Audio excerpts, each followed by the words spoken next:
בתניא היום היא מסביר האדמו"ר הזקן מה זה המצוות. אתמול ראינו שבנשמה יש את כוח התענוג, שאדם מתענג ממה שהוא רוצה להתענג ממנו, כמו למשל שכל חדש. וכוח הרצון הוא החיצוניות של כוח התענוג. ככה על דרך משל למעלה באין סוף ברוך הוא, רצון העליון, שזה כביכול הרצון של הקדוש ברוך הוא החיצוניות של עונג העליון שנקרא נועם השם וצחצחות.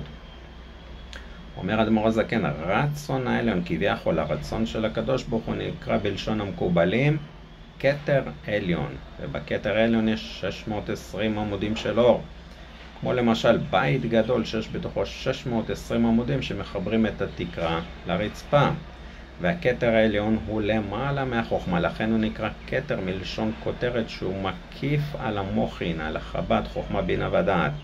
והכתר עליון שזה הרצון עליון הוא זה שמלובש בתרי"ג מצוות התורה ושבע מצוות דרבנן, שכל המצוות כולן הן מצוות מעשיות.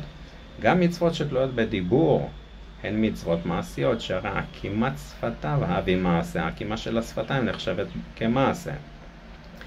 גם מצוות שתלויות ברגש כמו אהבת השם, יראת השם, הן מצוות מעשיות, שהרי המצוות ניתנו לאדם גשמי ולא לנשמה.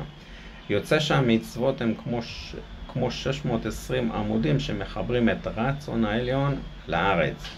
והעמודים האלה הם חלולים והם מקיפים את נשמת האדם שמקיים את המצוות.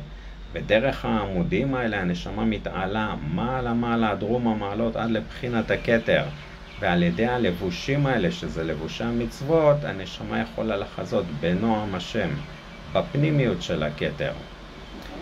ושבע מצוות דרבנן הן לא מצוות בפני עצמן, אלא הן כלולות בתרי"ג מצוות התורה שמלבישות את תרי"ג כוחות הנפש.